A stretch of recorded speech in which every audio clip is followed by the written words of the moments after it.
So hi everybody, glad to have you all back. I'm John, I'm one of the admissions representatives here. Today what we're going to be talking about a little bit is a general admissions information session, so we'll talk about enrolling with the college, then we're going to talk a little bit more about transferring, and then after we have Gina Zippo coming and talk a little bit about our Disability Services Center. So this is part of an information series that we're doing this year. So we have some that are focusing on transferring, we have some focusing on getting involved on campus, some focusing on funding your education so you can learn more about the financial aid and the FAFSA and NJ STARS and Educational Opportunity Fund and some of the other grants and scholarships that we offer. Some fast facts on the college. I'm not going to patronize and read too much of this. I'm going to draw attention though to our price per credit. It's currently $147.50. So if we're looking at a full course load of 5 classes, that'll come to about like 15 credits roughly. It's going to be $2,500 per semester, which is a pretty modest rate. That's usually the price of one credit at another school or one class in another school. So it's a pretty modest price per credit that I wanted to point out. And I'll also point out that 46% of Ocean County graduates come to OCC at some point within their first couple of years. So that's either they directly enroll with us or they go away to another institution, decide it's not for them and come back. But there is a pretty high enrollment rate from the high school to the community college. I'll point out our student to faculty ratio is 26:1, so the class sizes aren't too big. They're probably similar to what you're used to in high school. So the importance of a degree, again, I'm not going to patronize too much and read much of this, but I will say if you go for the associate's degree, you increase your earning potential throughout your life. And if you go for the bachelor's degree, you'll increase it even further. The more degrees you have, the more certifications you pick up, the more marketable you are. So it's good to get those certificates and degrees because it helps showcase you and it helps hone your skills. So it's good that you guys are investing in learning more about your future and how to increase your net worth and your earning potential. So community colleges offer associate's degrees and certificates. Associate's degrees, we call them 2-year degrees, but you can work on one as long as you need to. So the associates in arts and associates in science are typically designed to transfer out to a 4-year. So what you could do is transfer to Kane, you could transfer to Stockton, Rowan, wherever, and those would articulate into a program with them. If you go for an associate's in applied science, those typically go right into the workplace. So if you get an associate's of applied science in nursing, people will go through OCC, get that in nursing, and then typically go into a hospital or a doctor's office. We do have a partnership with Kane though, where you can go and get your BSN through them if you wanted to continue. But like I said, typically that'll go right into the workplace. And these are all of the available programs that we offer. So we offer business administration, we offer general studies, and you can pair that with specific programs. So you can do general studies with humanities or science, you can do liberal arts, again, associates of applied science, my goodness, in nursing. Continuing education, we have certifications that you can pick up as well. These articulate into the workplace pretty well. We have veterinary assistant, phlebotomist, pharmacy tech.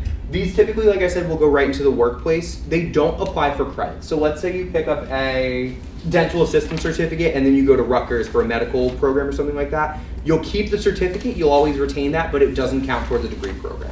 So you'll keep the certificate, you'll be able to work as a bookkeeper or a dental assistant or a veterinary assistant, whatever you get the certification for. Course offerings, we want to make sure that we offer courses as accessibly as possible to our students. So we have online classes, we have a traditional 15-week semester, we have accelerated semesters, we have numerous summer terms too, so if you want to take a couple classes in the summer, you'd be able to, or the winter.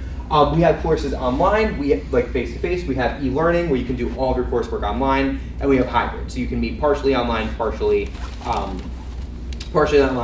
in person. With online classes, a lot of people are like curious about how they work. It's very much structured by the professor. So they might have checkpoints and say we need assignments 1 through 5 this day, 6 through 10 the next day, 10 through 15 the next day, blah, blah, blah. Or they might just say, I need everything by the end of the semester. So it really kind of depends on how the professor structures the class. So if you were curious about how it's going to work, it's good to get in touch with them. And you can always look at Rate My Professor just to see how they run things historically. But yeah, and with online classes too, I always recommend like slowly integrating them into your schedule, just because your bio homework is always a little bit less interesting than what's going on Netflix, so always other things wind up finding their way onto your computer. So I recommend starting with a class of interest to you and then adding them in gradually. Your sport team, we have a lot of constraints in place to make sure there's a network to help you, a network for success essentially. So we have an advising office that you can go to with any questions on your degree program. We have an employment and counseling office, Center for Student Success, which is our tutoring. We have the Educational Opportunity Fund. We have the Disability Services Center. We have a bunch of different scholarships in place as well. So there is a network to help you succeed. And if you ever don't know how to access them, you can stop into any of the Student Affairs office, and we can always put you in touch with them. In terms of getting involved on campus, there's always a big misconception with community colleges that you go to class, you go home, and there's nothing to do in between. We have a student life office that's dedicated to providing an experience to our students on campus.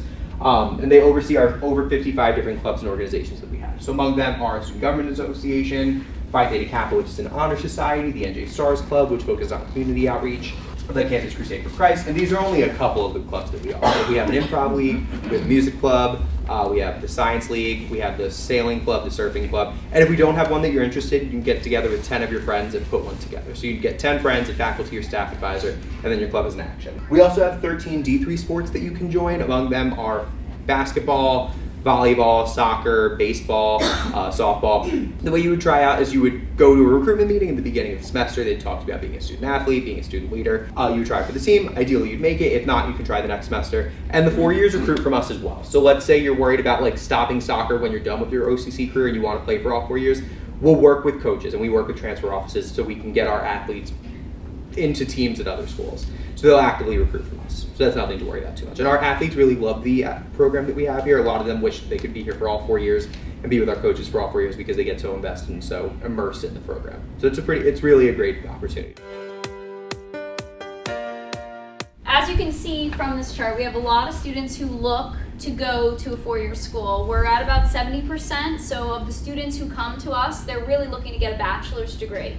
And some of the most popular schools, we have Kane, who's right here on campus. A lot of students do actually go to the Union campus, Stockton, Rutgers, Georgia Corp, Monmouth. We also have students who go out of state, so we've sent students to NYU, Cornell, to Harvard. So it's up to you what you want to do with your time here so that you can transfer to wherever you're looking to go. So pretty much no school is off limits at this point, when you're starting your career with us. All right, we have something in state though that protects your credits. So when you go out of state, they can do pretty much whatever they want with your credits and your courses. A lot of places are transfer friendly, especially since they've signed a lot of transfer laws. But in state, we have something called the Lampet Law.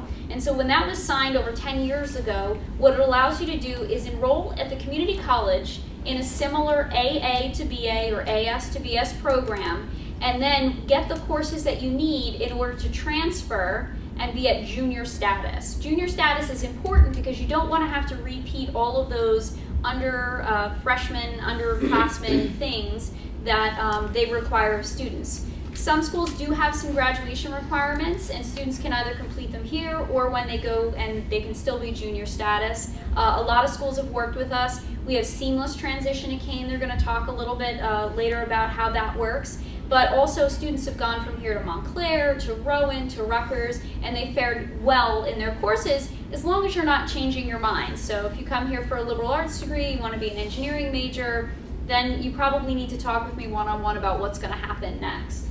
So the first thing I want to tell you guys to do is go to orientation because you're going to get a lot of good information there. You're going to meet the advising staff who's going to hopefully help you move forward and progress towards your degree and graduation. But the second important thing is to make sure that you know what your goals are. So what is your major? What career goal do you have? And then we can work with you to find out. So what can you do in the meantime? Well, when you're a student here, you're exploring based on courses. Obviously, if you don't like math and science, I wouldn't say, hey, do you want to be a doctor? Because that's really the courses that you would need. But if you like your psych course and you want to explore careers, we have ways to do it. But a lot of students come into me and they say, I don't know what I want to do. And that's okay too, because we have tools in place here, and we have a career coordinator who's coming in, and you can meet with them one-on-one to discuss what are my goals, how am I going to get there, what degree might match what I'm looking to do. So make sure that you get involved. That's another really important thing. We have internships here, we have study abroad, and then we also have the clubs. And I tell a student, look, the student who got into NYU didn't just have good grades. They were also president of PTK. They were making sure that they were working with professors. They were actually holding tutoring sessions on campus for math, because that was the student's major. And they were always accelerating. They were involved in community service and in lots of programs that we have here, so that's the most important. So you want to start researching institutions pretty much from the time you start here. So I think within your first year, looking at some colleges and what you might want out of them is an important thing. Students think they want to go to a place like Rutgers, really huge city atmosphere. They go up there, they take a bus tour, and they realize, oh, I'm going to have to take the bus every single day to class. Very different atmospheres if you stay here on campus and you join us with Kane. You already know the buildings, you know where we are if you need our assistance. Obviously, Kane's here on campus. So it's a very different atmosphere. Then you go down to Stockton, it's mostly rural, suburban-like, and they have about the same students that we have here on campus. So depending on what kind of atmosphere you want will depend on what you make a decision in terms of doing. So I've had students come in, they're not sure, and I send them on campus tours, and then usually they have an idea of what they might be looking for. Do you want to live in an apartment? Do you want to live on campus? Do you want to live off campus and commute? And these things become really important for students. Other things like athletics, he was talking about, we were talking about the D3 sports, so if you play soccer and you want to go someplace that has soccer, you better make sure that you can do it if you're going to that college. Clubs and community service, and also career programs. I'd love to see students leave here and go to a school where they really help you write your resume, get you into co-ops and internships so that you can progress with your career after you leave. So here's some resources. I'm not going to go over all of them, but the one that I use the most is NJ Transfer. That shows us what a curriculum looks like at a four-year school. So what courses do they want from you here so that you can matriculate easily into their bachelor's degree program. Petersons.com is a great place to find out-of-state schools and information on other colleges. And then there's two government websites. You have College Navigator and you have College Scorecard that you can compare financial pieces to major and to jobs. And it's a really great one to see. They give you a chart to show you, if you go to this school in this major, here's what you can expect in terms of the outcome, who graduates, what they owe in the end. So they did some great things with both of these websites. And the last one is NJ Can, provides information on colleges and career information. And I really like their website because you can even take some career testing, and you can do actually a financial test on there, which we don't always talk a lot about, but what career are you looking to do? And then how much would you need to make in order to sustain whatever lifestyle you think you'd want?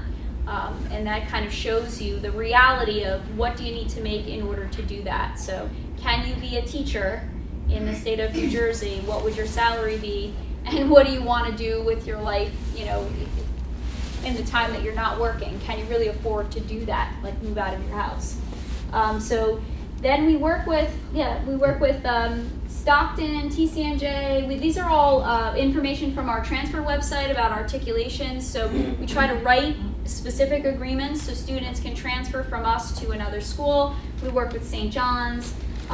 Stockton we have a lot of degree programs with, as you can see. So wherever you're looking to go, we probably have a connection there and we can probably help you. In fact, in the fall semester, we bring in over 90 colleges from around the country to talk to students, and you can get an idea of what they might want from a student and what the application process looks like for them. So you can talk about the atmosphere of the college. So if you're looking at California, or you're looking at, because we've had California schools come, Ohio, we've had a lot of Florida schools do come. An articulation agreement is an agreement that allows us to outline exactly what a student is going to get. So for instance, with Kane, we've outlined all the courses that students need so that you're getting these courses and you're going to get credit for everything that you take. At some schools, it even includes a scholarship, like Fairleigh Dickinson. We have scholarship opportunities available for students. So if you're looking to go to Fairleigh Dickinson, they're a private institution in North Jersey. You can look, their price is very high. So for our students who graduate from us who want to go to them, they do discounts on that. So if you go to the transfer website, you can see all of them listed there. But a lot of the state schools that we have articulations with, they may have been written before, or they may have been more vague. We try to write ones that are very specific. So William Patterson, our premier institution, Kane, has an articulation agreement with us. We do have them with the privates like Georgian Court and Monmouth. Stockton's another school. So this is beyond even what the law states. They're going to take more credits from students.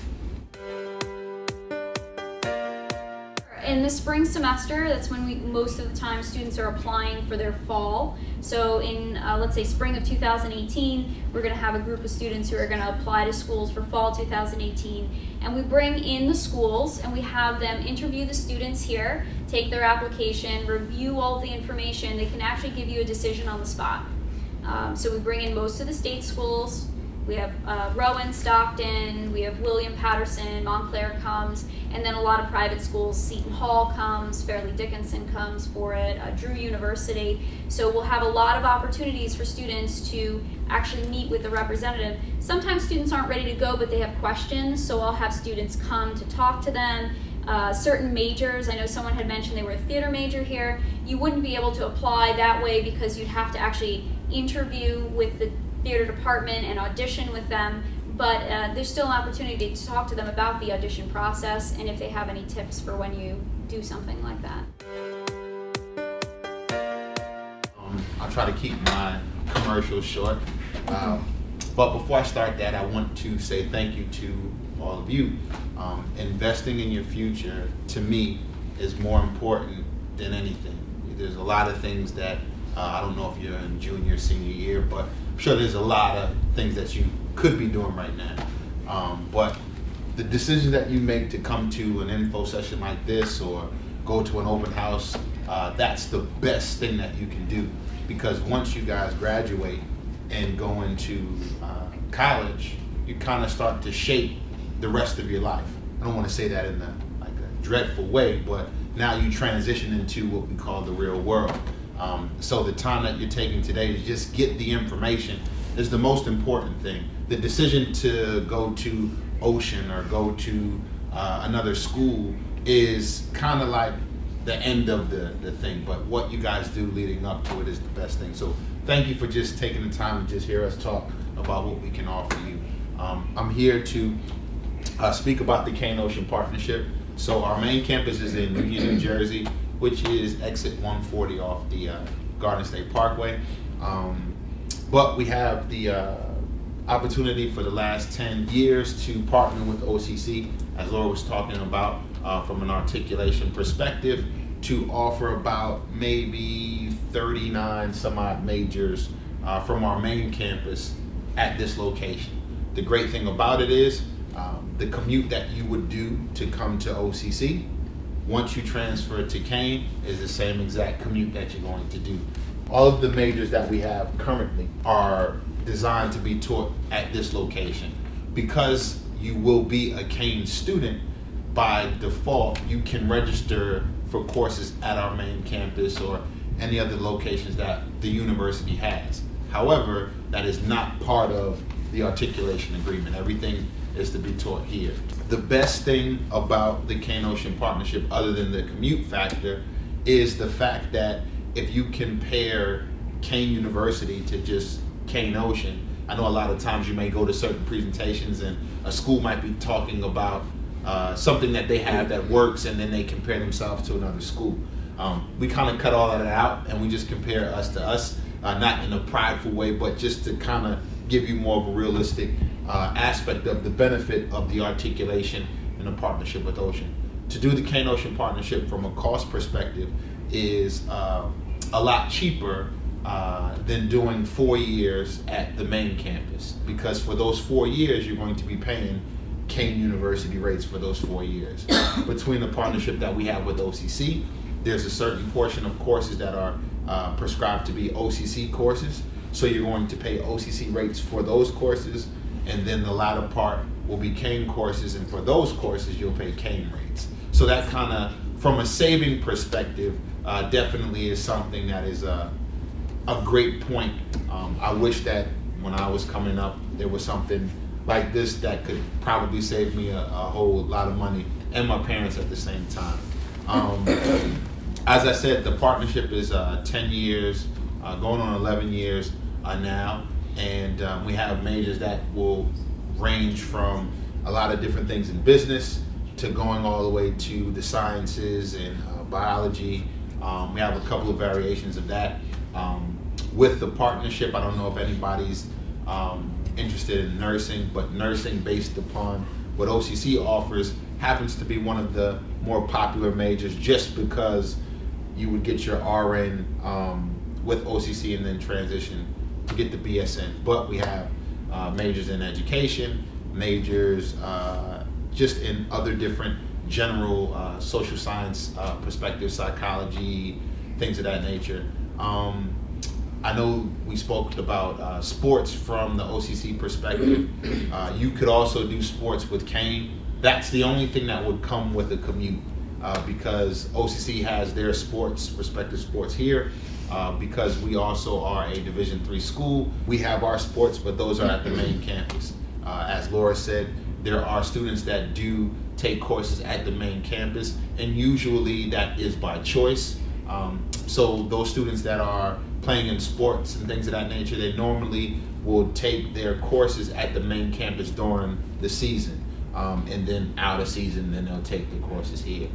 Trying to think of anything huge in regards to the program. Usually what we try to do is each year we try to assess interest versus availability, and whether it be offering another variation of a major that we currently have, or adding something new. We try to do that at least once or twice, throughout, a given year, all based upon, like I said, availability and staffing and everything like that, as well as the interest of students. So, I think when we first started, it might have been maybe 5 or 6 majors that we offered.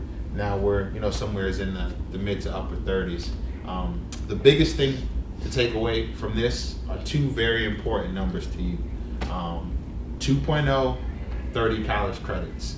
That is the admissions requirement. There's no essays, no SAT scores, no interviews that you have to do. For every major that we have, in order to be a Kean-Ocean student, as long as you have 30 college credits and a cumulative grade point average of a 2.0, you would be admissible to the school.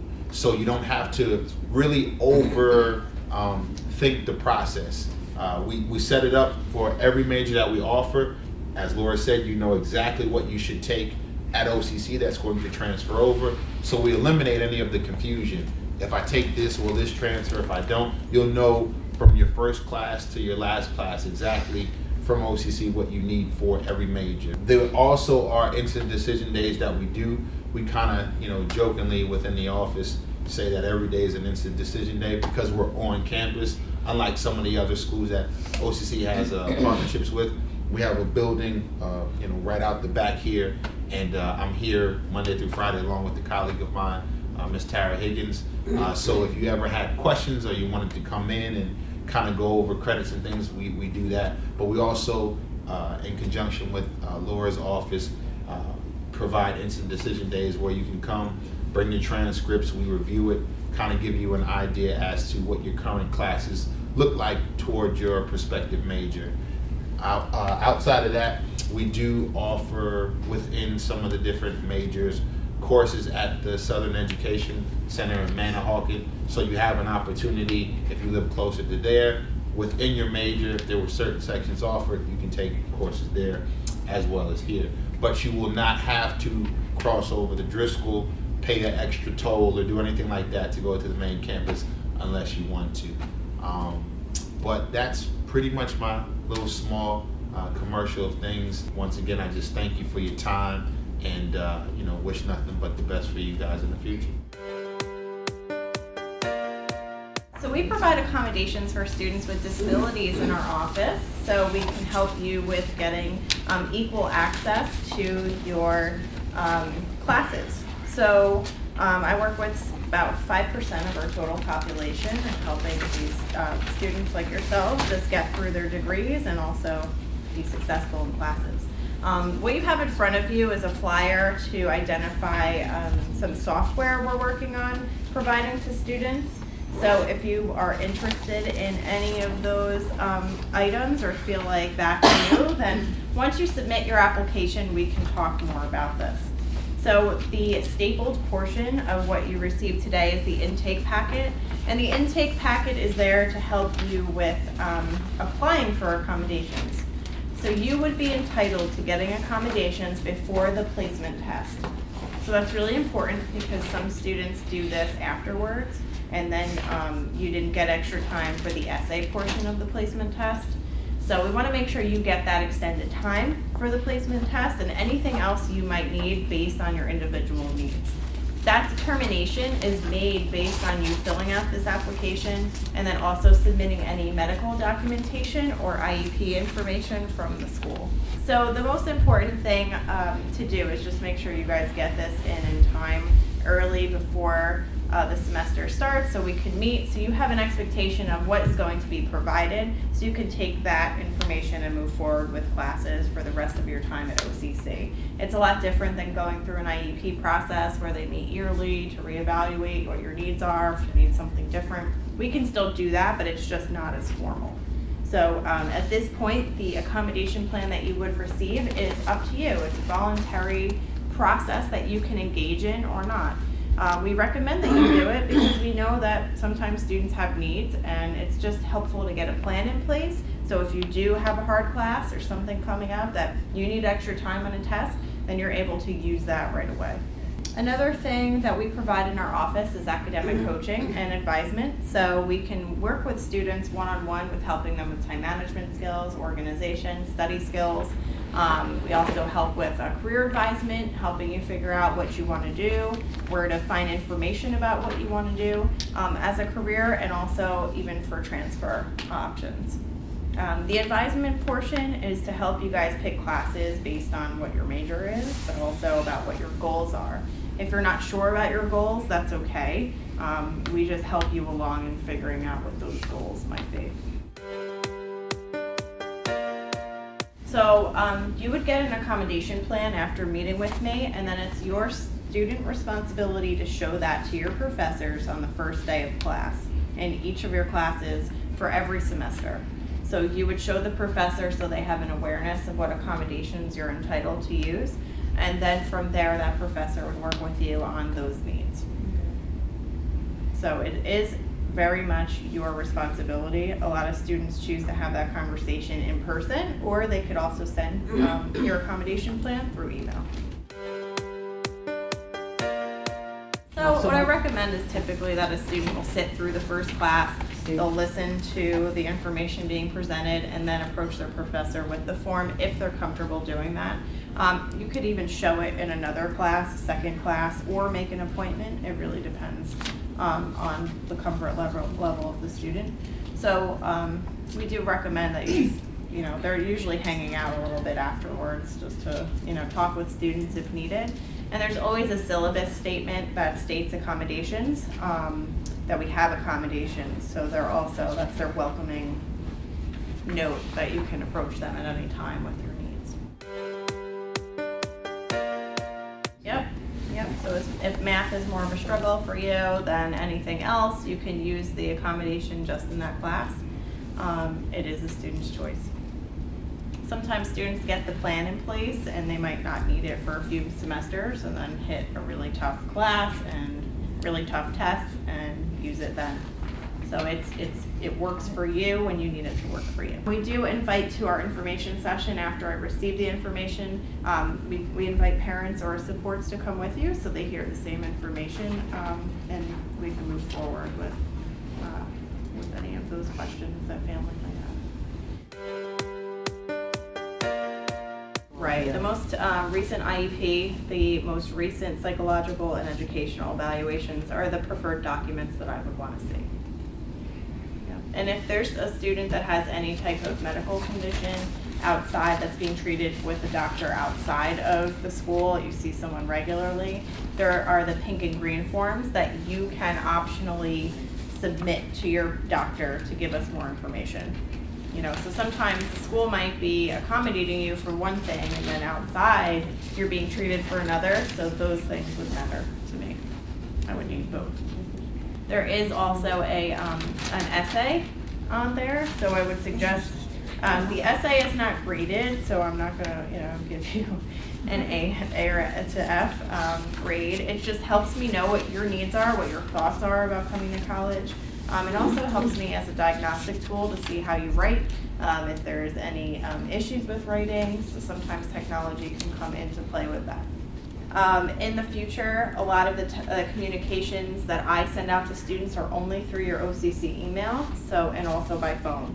So whatever numbers you put on this packet are the numbers that we call. and we won't send emails outside of your OCC email, so make sure you guys have access. All right? If you have any questions, call me anytime. Send us an email. You know, we're here for you. All right? Thanks. Thank you. The application process is super straightforward with us as well. You go to our website, click on apply, you'll create a student profile first, and then submit the application. There's no fee and there's no essay, so those are really the only two components you would have to worry about. And then afterwards, what you'll do is get an acceptance packet in the mail that has all the information that you'll need on it for enrolling. So your ID number will be on there. We have like a little checklist that walks you through everything that we're about to go through. And it serves as a good reminder too. So you can go through the checklist and say, okay, I've applied, now I have to file for the FAFSA, now I have to do all these things. It's a good resource to take, to keep with you. So the FAFSA is federal student aid. I'm gonna abbreviate this a little bit because it's very dependent on like financial situations, like family and stuff like that. We have open FAFSA workshops on campus to help you basically get through the FAFSA, just because they can be a little frustrating to get through the first time, or if you've never done one before. They ask you to start the FAFSA at home, so it'll generate your FSA ID, but the rest of it they'll walk you through here. So they can help you pull your tax information, help link it to the things that it needs to go to in the FAFSA and through the IRS. So it's a nice resource. We also have scholarships through the college as well. You still have to file a FAFSA and you have to be an Ocean County resident for them. But let's say you're not granted any money through the FAFSA, through the TAG grant or the Pell grant or anything like that, you can apply for these. There are like 15 to 20 different scholarships that you can apply for, and they're super underutilized. So I would always say 9 times out of 10, if you apply for one, you're probably gonna get it. The only time you wouldn't is if you don't meet the criteria for it. So let's say it's a psychology scholarship and you're in an engineering program, you're probably not gonna get that one, but there are a bunch of other ones you can apply for. If you graduate in the top 15.0% of your high school graduating class, you'll be eligible. You have to go to your home community college. Again, you have to be graduating in the top 15.0%. And you qualify at the end of your junior year or at the end of your senior year. So your guidance counselors can let you know if you're eligible. You still have to file a FAFSA, and there are a couple other pieces of documentation you have to file, but the grant covers the tuition portion.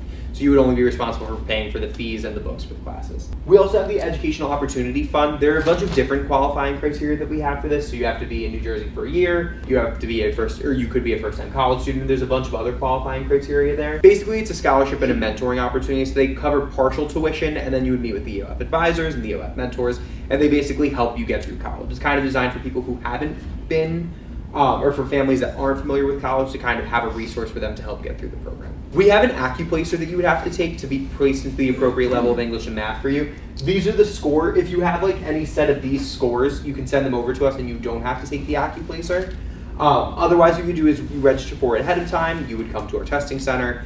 The full Accuplacer is $23.50, and let's say you only have to take a part of it, like you have the critical reading scores but not the math scores, you could come and just take the math component. So you pay for just that portion. It's around like $6.50 or $7 per section. You come and you take it. If you don't pass the Accuplacer the first time you take it, you go into remedial level or developmental level courses, and then you would take them and move up to the 4-credit level. If you go into the developmental, I just like to add a caveat. It's not a punishment. It's just to prepare you for the credit level, because writing is a very big component of most college classes, as is math. Like some programs will have a statistics requirement, or just like a general like math requirement as well. So it's just to prepare you for that. So again, if you get placed into developmental, not a punishment, just preparing you for the credit. You do have one opportunity to retake it. So let's say you don't pass it, you want to go home and study a little bit, you can come back and take it again. If you pass it, you'll move up to the credit level. If not, you'll stay in developmental. And again, if you have these scores, you don't have to worry about it. You can send them over to us and we can exempt you from the Accuplacer. I don't think it's on here, but if you have a 4 or better in both park sections, you can get exempted as well. Orientation, registration. With orientation, we kind of talked about this a little bit too. With orientation, you'll meet with an advisor. You'll register for it ahead of time as well. So you'll meet with an advisor. They'll give you a shtick on all the different student services that we offer. They'll talk to you about building a schedule that works best for you, where you can look for the classes that work best for you as well if you want to take them here or in the Manahawkin campus. They'll talk to you a little bit more about working with professors. You'll go on a tour with one of our student orientation leaders, and then they'll actually sit down with you to help you build your schedule for the first time so you can see what it's like and ask any questions that you need to. You also get a faculty advisor, so you'll be able to meet with them if you have any like specific programs on your major.